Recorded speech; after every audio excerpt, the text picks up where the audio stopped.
Lembro de um dia que no meio da manhã, assim, 10 horas da manhã, meu irmão chega para mim e falou: a gente precisa tirar o site do ar. Eu falei: não, por quê? O que aconteceu? Ele falou: não, o banco de dados vai bater no limite.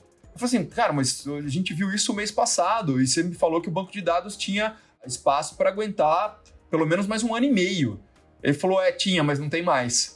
Eu falei: tá bom, então vamos parar a plataforma, tiramos a plataforma do ar, fizeram a migração do banco de dados para o maior banco de dados disponível que tinha na AWS na época, e aí a gente volta a plataforma para o ar 2 horas depois. Então era esse o nível de crescimento que a gente experimentou, assim. Em 2017 a gente começa o ano com 8 pessoas e a gente vai terminar o ano com 85, 86 pessoas mais ou menos. A gente tinha alugado em janeiro daquele ano uma sala nova, maior, né? Que a gente já estava prevendo ir de 8 para 10, 11 pessoas. E a gente acabou, no final do ano, com 3 conjuntos no mesmo prédio, com as pessoas sentando no corredor, porque não tinha mais espaço para colocar mesa. E eu aluguei por 4 meses a sala de reunião do prédio para colocar gente para trabalhar lá também, porque a gente não conseguia, não tinha outro conjunto vago no prédio, assim, para a gente colocar mais gente. Eu contratava, fazia entrevistas e processo de seleção no domingo para as pessoas começarem a trabalhar na segunda-feira. E foi assim o ano todo.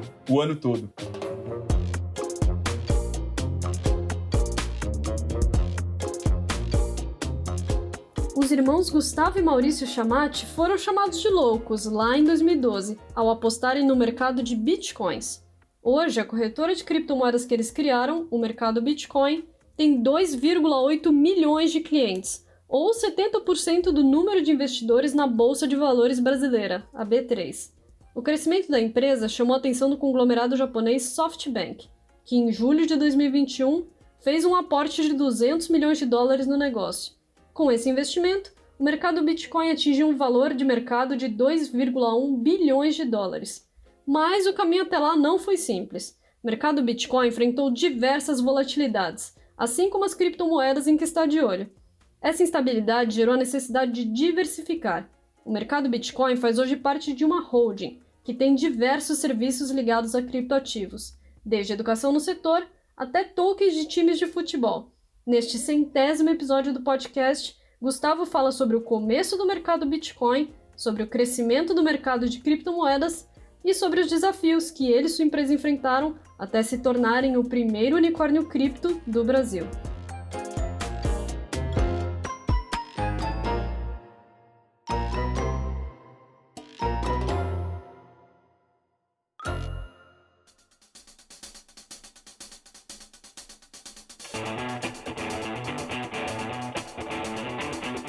Este é o Do Zero ao Topo, um podcast que conta a história dos homens e mulheres por trás das maiores empresas do Brasil e do mundo.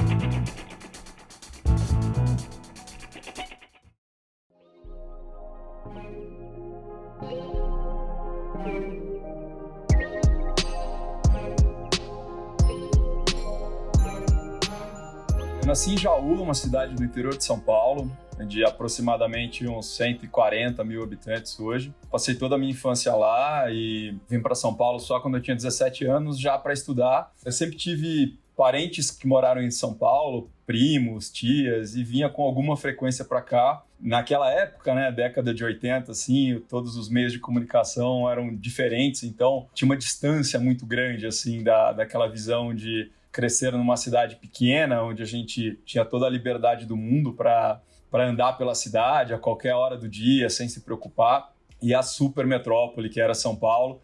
Mas eu sempre fui atraído por essa dinâmica da cidade grande, assim. Eu sempre, desde criança, falava que eu iria morar em São Paulo, que era a minha grande referência, assim. Mas eu tive uma infância muito, muito divertida, muito alegre, assim. A gente tinha muita liberdade naquela época, então vivia jogando bola na rua, em terreno vazio, indo pro clube sozinho. Foi uma infância bem divertida. Eu sou o mais velho de 4 irmãos, então todos muito próximos de mim. Meu irmão, que é meu sócio, fundou a companhia, o Mercado Bitcoin comigo, tem menos de 1 ano de diferença para mim, assim, então a gente cresceu junto. A gente sempre foi muito curioso, por ter muita liberdade também, sempre muito curioso sobre qualquer tipo de novidade. Então, nessa década de 80, eu lembro o primeiro computador que eu vi na empresa que meu pai tinha na época, era um atacado, né? O CPU do computador era do tamanho de um frigobar hoje em dia, assim, aquela telinha verde e tal, a gente ficava maravilhado com aquilo, tentando entender, usar os computadores. Depois a gente viu toda a evolução, o surgimento do celular, os computadores pessoais chegando, a gente teve um quando era adolescente e tal. E foi meio quando o meu irmão também começou a ter muito interesse e decidiu fazer computação, assim. E você falou, então, que seu pai tinha um atacado, né? Você vê empreendedorismo na sua família desde cedo, então? Era algo que você olhava e se inspirava, talvez? Sim, meu pai era dono de um atacado no interior, né, e ficava muito próximo, né, a empresa era bem no centro da cidade, a gente morava no centro da cidade também, e desde criança vivia vendo a dinâmica de trabalho dele, assim, tomando decisão, carregando o caminhão, descarregando o caminhão, com aquele monte de empregado, fazendo entrega, comprando caminhão novo. Teve uma época que, além do atacado, eles montaram uma empacotadora de arroz, então tinha um maquinário grande, aí chegavam os caminhões vindo do sul do país, carregados de arroz, para fazer ensacar, criar a marca que levou aí a marca que eles criaram para distribuir esse arroz depois de empacotado e tal. Então eu vivi muito isso e muito de perto, assim, eu vi essa dinâmica e achava super legal estar ali comandando tudo aquilo. Então, de fato, eu sempre vi isso. Isso sempre, assim, foi uma inspiração para mim. Eu tinha uma pressa, acho, de crescer e poder criar o meu caminho e fazer algo para mim do meu jeito, assim. Mas foi eu não sei se uma inspiração propriamente dita, mas essa possibilidade sempre teve muito presente, porque eu vivia isso, né, muito de perto. Então eu falava, puxa, é possível eu criar e ter a minha própria empresa e fazer as coisas do meu jeito, do jeito que eu acredito, do jeito que eu acho que funciona, assim. Já desde criança e adolescente, então, você queria empreender e queria empreender em São Paulo, então, que era a cidade que você admirava? Eu sempre quis empreender, acho que meu irmão também, a gente teve algumas iniciativas, assim, desde criança brincando, assim, eu lembro da gente montar uma locadora de fitas de videogame quando a gente era adolescente, 12, 13 anos, e alugava as fitas para os amigos, comprava fita nova com dinheiro e alugava para outras pessoas, tal, tudo informal, claro, mas na brincadeira. Então isso sempre teve presente, tanto na minha cabeça como na do meu irmão. E a ideia de empreender seriamente, né, diferente de hoje, que a indústria de VCs e startups, tecnologia, tornam isso uma coisa muito mais possível e muito mais presente. Na minha cabeça naquela época, tinha uma trilha que era necessariamente eu estudar, aprender, fazer uma carreira, durante essa carreira juntar o meu próprio dinheiro para poder começar a empresa. E isso mudou muito rápido em tempo histórico relativamente recente. Então foi a trilha que eu fiz e foi a trilha que meu irmão acabou fazendo também. A gente fez as nossas próprias carreiras, juntamos o nosso dinheiro para começar o negócio com o capital próprio. Então levou um tempo até eu adquirir essa experiência, até eu conseguir juntar essa grana para começar o meu próprio negócio, assim. Então, acho que um pouco por conta dessa visão que hoje já é antiquada, né? Mas era o caminho que a gente via possível. Então, eu vim para São Paulo para estudar administração, já com essa ideia de fazer a minha carreira para depois empreender. Eu não enxergava como possível criar um negócio imediatamente após a faculdade ou depois, assim. Eu achava, tinha esses dois ritos de passagem, assim, que era eu adquirir uma experiência primeiro para saber o que eu estava fazendo e juntar o meu próprio dinheiro para poder começar.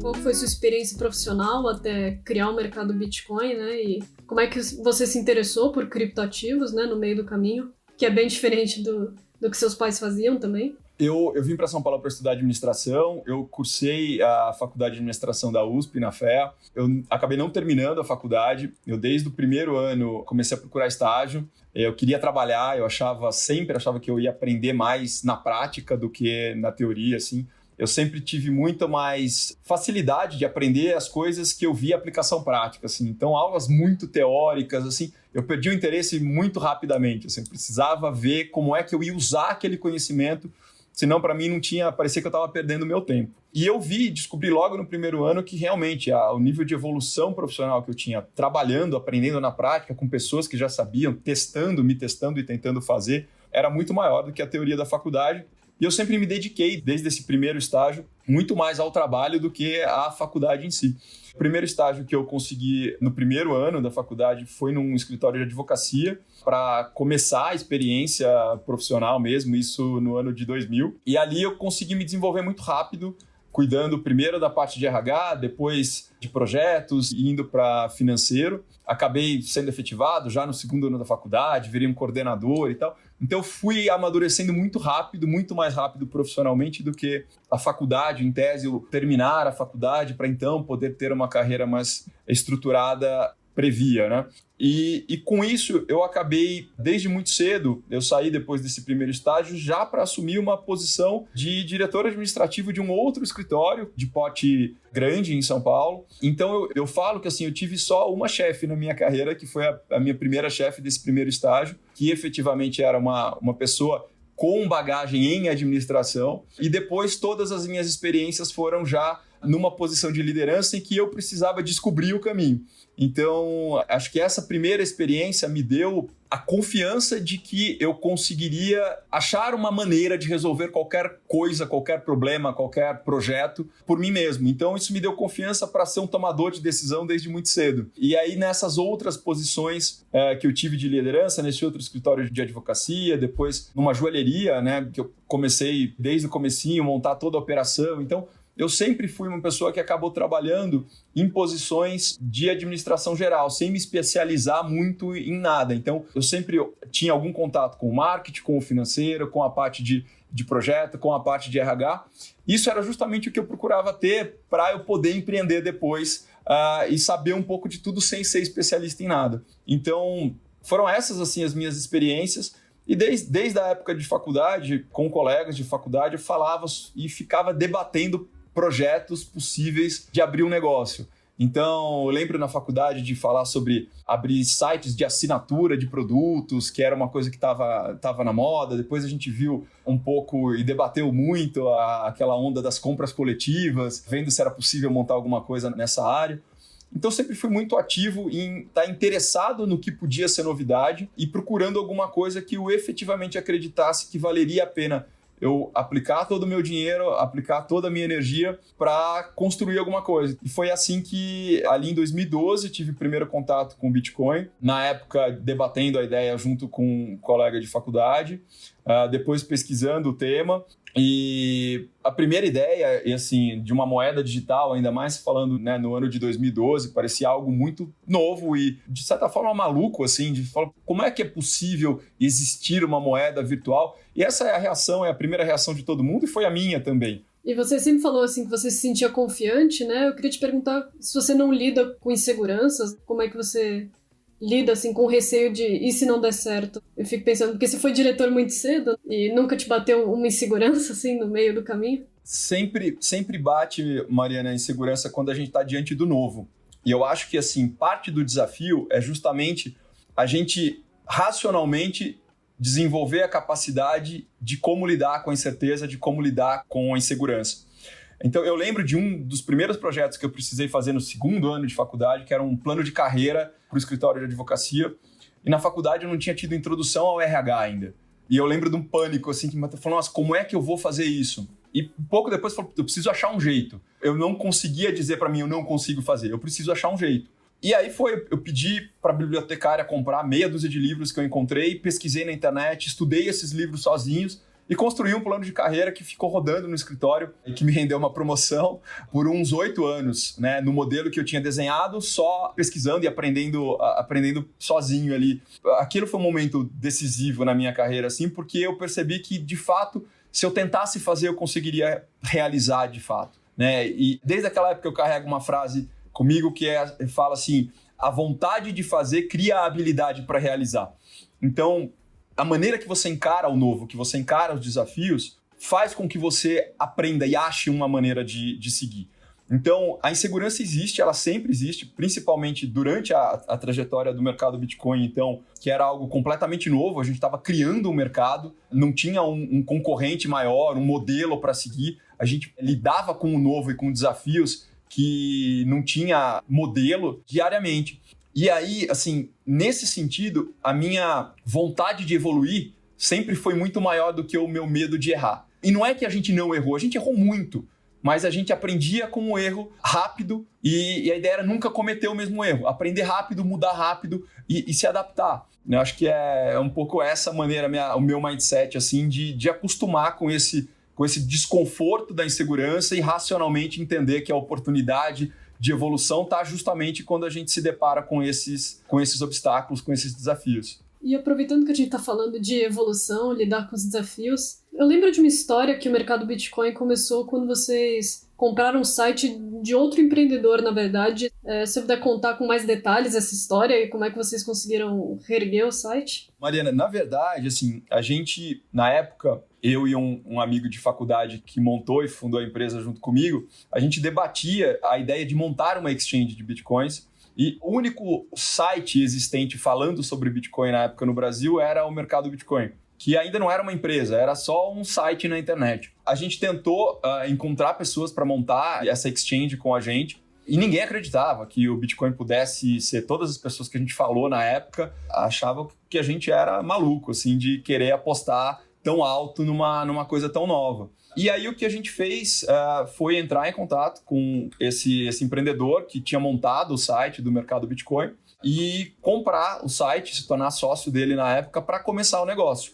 Então a gente tirou o site do ar na época por um longo período para fazer algumas mudanças que a gente achava significativas e que vem muito da nossa visão e que vem desde essa época, que se o Bitcoin e as criptomoedas, na época só existia o Bitcoin, fossem se tornar algo relevante, que a gente teria que ter muita atenção com todo o tipo de mudança que ela poderia causar no mercado financeiro tradicional, nos meios de pagamento e tudo mais. Então, em 2013, todos os sites que existiam ao redor do mundo de exchange de Bitcoin precisavam basicamente de um e-mail de cadastro e um login. E com isso, você tinha uma conta aberta e podia negociar Bitcoins e etc.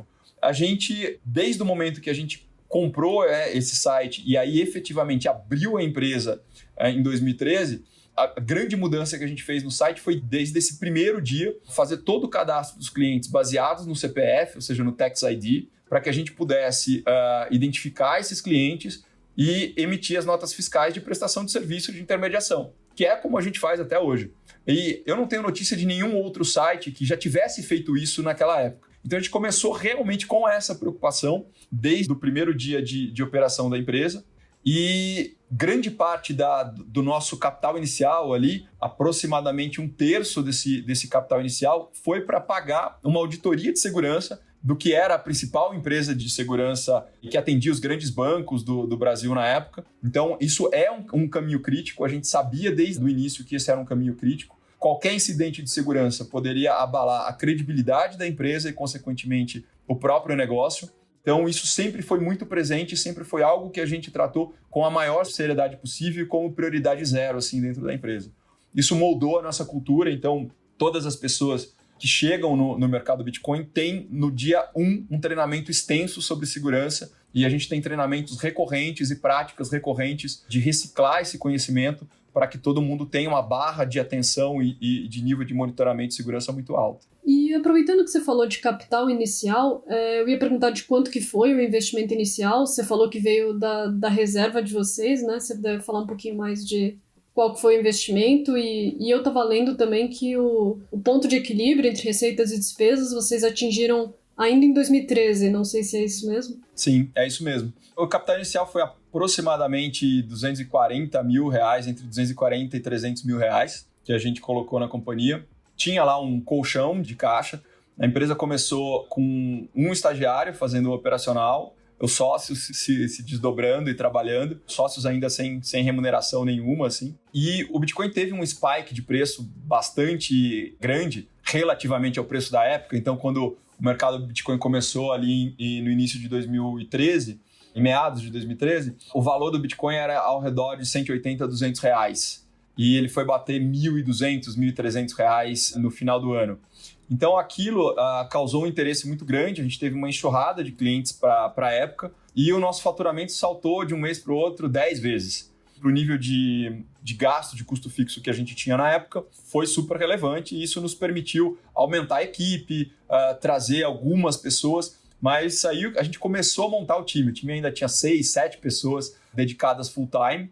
E aí, dali em diante, até o início desse ano, toda a trajetória do mercado Bitcoin foi em reaplicar o dinheiro que a gente fazia, todo o lucro que a gente conseguia, e a gente foi crescendo a empresa na medida que esse lucro permitia, sempre priorizando a área de tecnologia e segurança, e a gente foi começar a conseguir escalar um pouco mais a operação só no final de 2016 para início de 2017, quando foi o segundo grande boom do Bitcoin, lá depois de 2013, em 2017. E aí a gente realmente cresceu muito rapidamente em escala exponencial, aí a gente foi para outro patamar. Mas nesse período todo foi só reinvestimento do caixa que a empresa estava fazendo.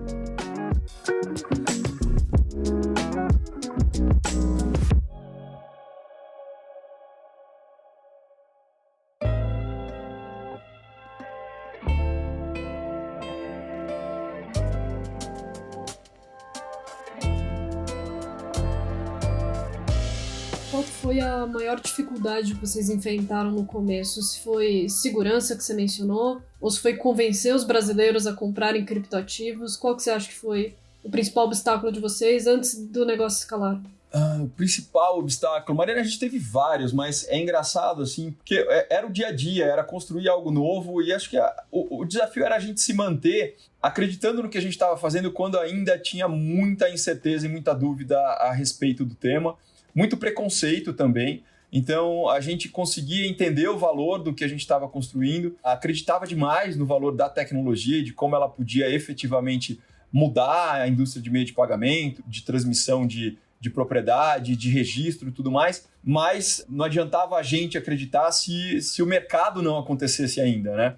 Então, acho que a gente teve vários obstáculos entre essa jornada de recursos escassos, de fazer trade-offs super significativos entre trazer uma pessoa a mais para ajudar, porque a gente estava no limite, e eventualmente contratar um serviço novo que a infraestrutura de tecnologia estava precisando. Então, assim, foram longos anos trabalhando praticamente todos os dias numa jornada de 16, 17, 18 horas por dia, às vezes. O desafio ali era permanecer acreditando no que a gente estava construindo e superando esses desafios de todo dia, esperando que a gente pudesse, de fato, construir o mercado e estar na posição de capturar o crescimento do mercado quando ele acontecesse. Então, acho que esse foi o grande desafio dessa época de startup, né? Traduzidos em desafios diários dos mais variados possíveis, assim. E acho que sempre a questão se intensificava por conta disso. A gente precisava tomar decisões rápidas e a gente não tinha um modelo, não tinha ninguém para olhar, não tinha como é que alguém já resolveu esse problema. Ninguém tinha resolvido o problema ainda. Então a gente precisava debater o problema juntos, achar um caminho e falar, tá bom, então a gente vai para cá e vamos ver no que vai dar, assim, acreditando que era a melhor decisão que a gente podia tomar. Então se manter nessa toada, com esse nível de intensidade, nesse período dessa época de startup, que o erro poderia significar o fim do negócio, né? E era esse o nível de intensidade que a gente vivia, acho que foi o maior desafio. Depois, quando a gente cresce, as responsabilidades aumentam, o time aumenta, a quantidade de clientes aumenta, mas parece que o nível de criticidade da tomada de decisão diminui no sentido de, puxa, eu posso ganhar mais ou menos clientes, eu posso contratar certo ou errado e eventualmente ter que mudar, mas nenhuma delas era mais, se eu errar o negócio pode acabar, sabe? Esse nível de intensidade, de decisão crítica, foi o grande desafio, assim, desses anos de startup. E depois eu lembro que, mais ou menos no final de 2017, teve, que nem você mencionou, uma grande valorização do Bitcoin. E eu lembro que vocês receberam uma enxurrada de usuários e inclusive tiveram que pedir prazos maiores para saques e depósitos. Quem queria fazer um trade de curto prazo encontrou dificuldade. Eu queria que você falasse um pouquinho mais sobre esse desafio e sobre toda a reestruturação que vocês fizeram depois disso. 2017 a gente começa o ano com 8 pessoas e a gente vai terminar o ano com 85, 86 pessoas mais ou menos. A gente tinha alugado em janeiro daquele ano uma sala nova, maior, né? Que a gente já estava prevendo ir de 8 para 10, 11 pessoas. E a gente acabou no final do ano com 3 conjuntos no mesmo prédio, com as pessoas sentando no corredor, porque não tinha mais espaço para colocar mesa. E eu aluguei por 4 meses a sala de reunião do prédio para colocar gente para trabalhar lá também, porque a gente não não tinha outro conjunto vago no prédio assim para a gente colocar mais gente. E a intensidade que esse movimento de crescimento aconteceu ao longo do ano foi muito grande. Então, a gente teve um ciclo de crescimento em maio, outro em julho, agosto, outro em setembro, outubro e um gigantesco em dezembro. Então, para você ter uma ideia, o faturamento da empresa de janeiro para dezembro cresceu 60 e tantas vezes. E a gente tinha um desafio muito grande de escalar o time de tecnologia, porque não existiam pessoas já com experiência em criptomoedas, em exchange. Então a gente precisava trazer as pessoas, educá-las, treiná-las. Naquela época ainda fazia muita coisa de processo manual. A aprovação de clientes ainda era um processo que tinha uma parte manual. A aprovação de depósitos ainda tinha uma parte que era manual e a gente precisava automatizar tudo isso. Mas a gente não tinha tempo de trazer as pessoas de tecnologia, elas evoluírem essa automatização. Então a gente cresceu na força bruta mesmo. Eu contratava, fazia entrevistas e processo de seleção no domingo para as pessoas começarem a trabalhar na segunda-feira. E foi assim o ano todo.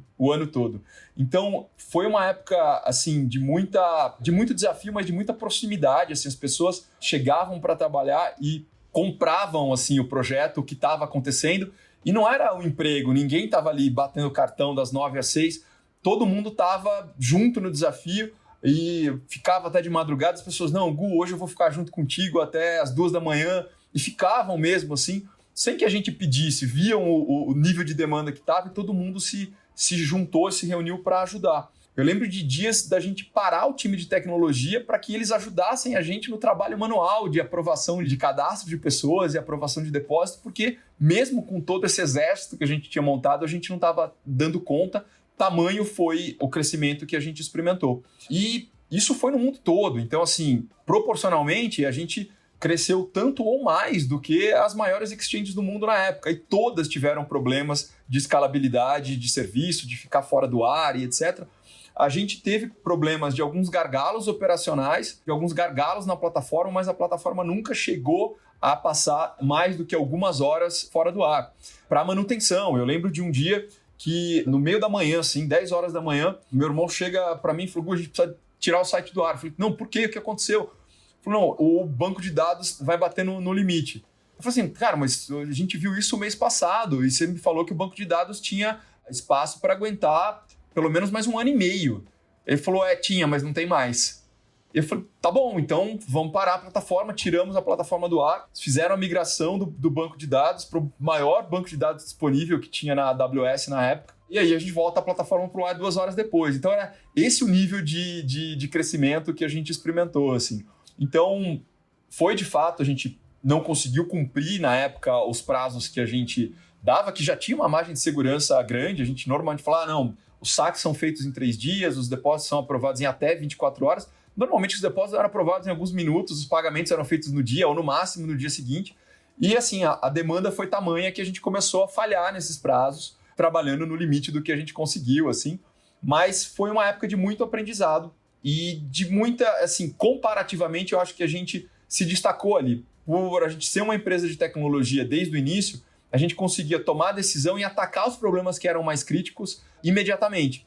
Né? Então, a gente conseguiu tirar vários desses gargalos da operação e da plataforma, porque a gente conseguia direcionar o time de tecnologia para resolver aquilo imediatamente e a gente conseguiu ir segurando a plataforma na força bruta, como eu disse, aí, até o início de 2018. E a gente brinca, né, que a gente levantou muito caixa essa época e reinvestiu todo esse dinheiro fazendo o nosso próprio Series A. Né? Então, a gente já estava ali num tamanho de fazer o Series A, mas no fundo não foi nenhum fundo, nenhum investidor. A gente só reinvestiu o dinheiro que a gente tinha feito para estruturar o crescimento para os próximos anos. E aproveitando, você tem falado muito da sua relação com seu irmão, né? Vocês dois estavam sempre empreendendo juntos, né? Nem você falou da locadora de fitas de videogame. Como é que é trabalhar com seu irmão? Se vocês brigavam muito no começo, como é que é essa cogestão? Quem conhece a gente sabe que nós somos pessoas completamente diferentes, assim, de personalidades completamente diferentes e até antagônicas em alguns momentos, assim. E quando a gente era criança, a gente brigava muito, né? Óbvio, assim, a idade era muito próxima, a gente brigava demais. E depois, mais maduro, assim, adolescente, já indo morar fora, eu vim para São Paulo, ele foi para Bauru, no interior, cursar faculdade. A gente se via menos, né? E se via aos finais de semana. Quando dava, a gente foi ficando cada vez mais próximo e mais amigo. E tendo amigos em comum, começando a sair, programar e fazer as coisas juntos. mas a gente nunca tinha trabalhado junto, efetivamente. A gente foi trabalhar junto depois que cada um já tinha aí 12, 13 anos de carreira.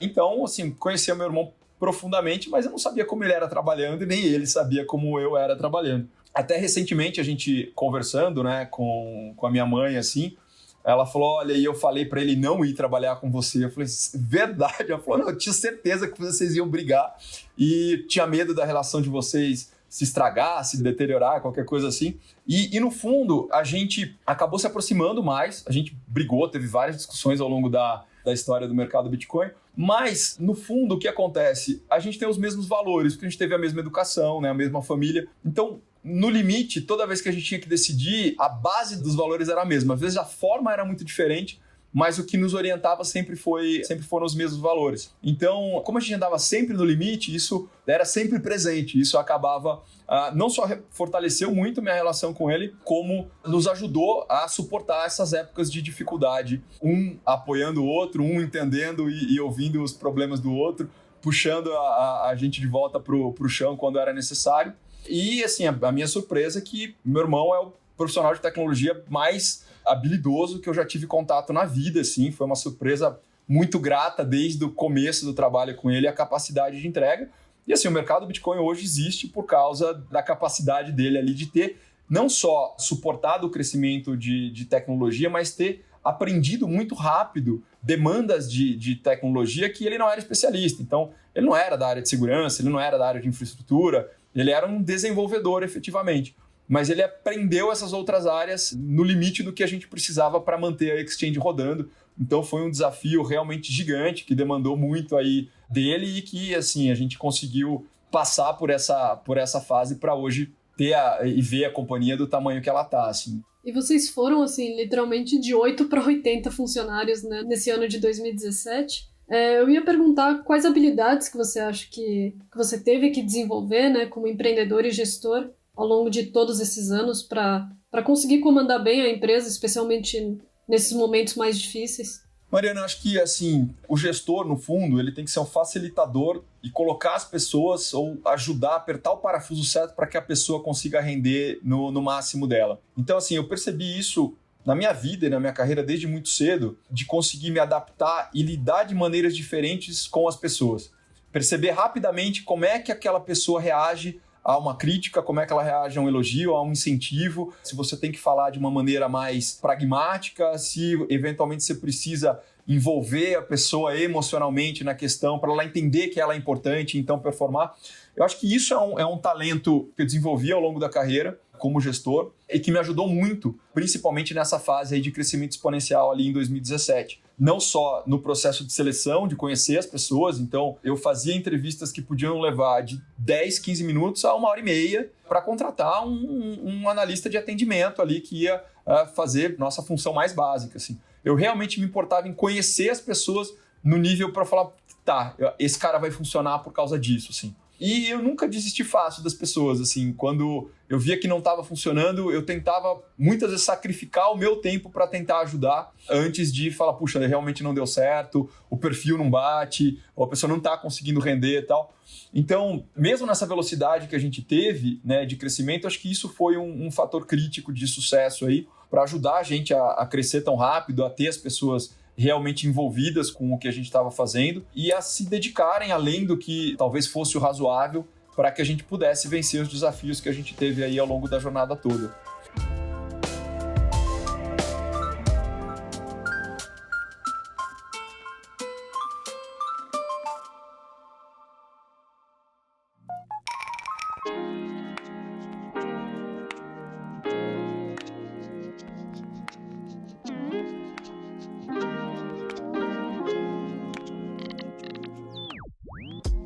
E agora em 2021 a gente está vendo também uma nova onda de procura, né, por criptomoedas. Essa onda você acha que é diferente da onda de 2017? O que você acha que mudou de lá para cá na empresa? Mano, o mercado evoluiu muito, assim, a gente teve esse ciclo, né, de 2017 para agora 2020, 2021, né, que o preço, né, que o Bitcoin bateu no final de dezembro de 2017, ele só foi superado aí no final do ano passado, ou seja, foi praticamente 3 anos para a gente ter um novo all-time high no preço do Bitcoin. Durante esses 3 anos, a gente viveu alguns ciclos na empresa e a gente foi aprendendo com isso. Ali em 2017, a gente entendeu que a gente precisava evoluir muito rápido e a gente não tinha tido tempo de se estruturar para isso. Então, em 2018, a gente começou a usar parte desse caixa para fazer essa profissionalização. Uma das primeiras coisas que a gente fez foi montar um conselho com pessoas de mercado que pudessem nos ajudar e nos direcionar de como fazer essa profissionalização, essa estruturação. 2 desses conselheiros hoje são sócios da empresa, então o Reinaldo, que hoje é o CEO do mercado Bitcoin, e o Roberto, que hoje é o chefe do conselho, né, o CEO aí da 2TM, que é a holding, e eles nos ajudaram muito a entender como é que a gente deveria fazer essa transição e como se estruturar para isso ao longo de 2018. E a gente via pelos níveis e volumes de crescimento que a gente estava tendo que a gente precisava de uma estrutura muito maior e muito mais profissional. Depois da grande valorização que a gente experimentou em 2017, a gente teve uma desvalorização em 2018 e uma estagnação, ou seja, o preço baixo comparativamente ao que estava, por um longo período. E aí a captura de clientes foi menor, o interesse foi menor, o volume que a gente estava transacionando menor e, consequentemente, o faturamento também. E depois de um tempo a gente falou, puxa, a gente aumentou a empresa além do que ela poderia ter ido e a gente precisou, no final de 2018, remodelar essa estrutura que a gente tinha desenhado ao longo de 2018 e diminuir um pouco o time, replanejar as coisas e esperar um pouco a reação do mercado para que a gente pudesse dar outro salto de crescimento. E então isso foi uma época bastante difícil, essa reestruturação, mas a partir de 2019 a gente conseguiu equalizar essa situação e a partir de 2019 a gente começou a desenhar um ecossistema baseado em blockchain e criptoativos que usava e utilizou da exchange, que é até hoje o nosso grande negócio, o mercado Bitcoin, para construir outras empresas e aplicar o conhecimento que a gente tinha de tecnologia e o conhecimento de gestão, de regulação e de mercado financeiro que esses novos sócios tinham trazido para a gente levar a empresa para outro patamar. E foi o que a gente realizou nesses últimos anos, abrindo outras frentes de negócio que utilizavam o mercado Bitcoin como base e o nosso conhecimento de tecnologia como base para avançar em outras áreas. Então, a nossa tokenizadora, a nossa empresa de custódia, a nossa empresa de equity crowdfunding, todos os projetos que a gente começou a desenhar em 2019 e que agora estão pré-operacionais ou começando a operação para que a gente vá para outro patamar de aplicação da tecnologia como infraestrutura de mercado, que é muito do que a gente acredita que a tecnologia de criptoativos e blockchain pode funcionar, servindo para desintermediar mercados, dar acesso, baratear custo, melhorar a eficiência. Então, é muito isso que a gente tem como visão. E chegando para agora, o que a gente viu acontecer em 2020 e 2021, tanto no Brasil quanto lá fora, a gente aqui realizou muito trabalho de desmistificar o que é a tecnologia, mostrar tanto para o mercado e para o mercado institucional, quanto para os legisladores e reguladores no Brasil, como essa tecnologia funciona, como é possível que ela seja aplicada dentro dos parâmetros da regulação atual no Brasil e como ela pode ser interessante para efetivamente melhorar as condições e a competitividade do mercado. E nisso a gente viu evoluções da regulação acontecerem muito significativas, principalmente nos Estados Unidos, que permitiram a entrada dos investidores institucionais, a estruturação de fundos no Brasil e lá fora. Então, hoje a gente tem ETFs de criptomoedas sendo listadas na Bolsa. Então, se me perguntasse um ano atrás qual era a minha previsão disso acontecer, eu ia chutar 4, 5 anos, não 1 ano. Então, essa evolução foi muito rápida e, consequentemente, isso refletiu no preço. E o preço sempre acaba sendo o principal motivador de crescimento para que as pessoas tomem interesse e vejam a oportunidade de fazer parte dessa nova tecnologia, dessa nova classe de ativos, e foi o principal drive de crescimento que a gente viu nesses últimos 6 meses. Então, acho que, comparativamente, esse momento e essa evolução que a gente teve de mercado, ela foi muito mais importante e estruturalmente mais relevante do que o que aconteceu em 2017. Então, acho que a gente está num momento de mercado que a gente tem avenidas de crescimento muito relevantes para desenvolver, principalmente no mercado brasileiro, em termos de investidores institucionais e de outras aplicações que o blockchain e os criptoativos podem servir. E espero que a gente tenha, nos próximos anos, um desenvolvimento bastante grande de todo o ecossistema de cripto no Brasil. Eu achei interessante essa história que você contou de abrir diversas frentes, né? Eu ia perguntar se foi uma adaptação, tendo em vista que o mercado de Bitcoin estava bastante estável, né? Se para vocês essa é uma espécie de diversificação de portfólio até, inclusive. Vocês têm, assim, um sonho grande da exchange, né? Mas se o Bitcoin está se comportando de forma um pouco estável, se vocês veem como estratégia, então, criar outras verticais também baseadas em blockchain. Você acha que essa é uma estratégia que vocês adotaram, então? Isso faz parte da estratégia, é algo que a gente fez consciente, porque a gente viu a oportunidade de fazer também. Então, muito do que a gente debate e acredita que é a tecnologia em si, mais do que somente a própria classe de ativo, o Bitcoin, o Ether ou qualquer outro criptoativo, é dessa função que a tecnologia pode ter para melhorar a eficiência e organizar mercados que ainda não estão organizados. E, nesse sentido, poder dar escala e eficiência e transparência para várias aplicações. Então, a gente entendeu que a gente tinha know-how para dar esses passos e que a gente tinha que caminhar nessa direção. Inclusive, abrindo empresas que fossem efetivamente reguladas, que precisassem da regulação, e a gente se mostrando como um grupo que era capaz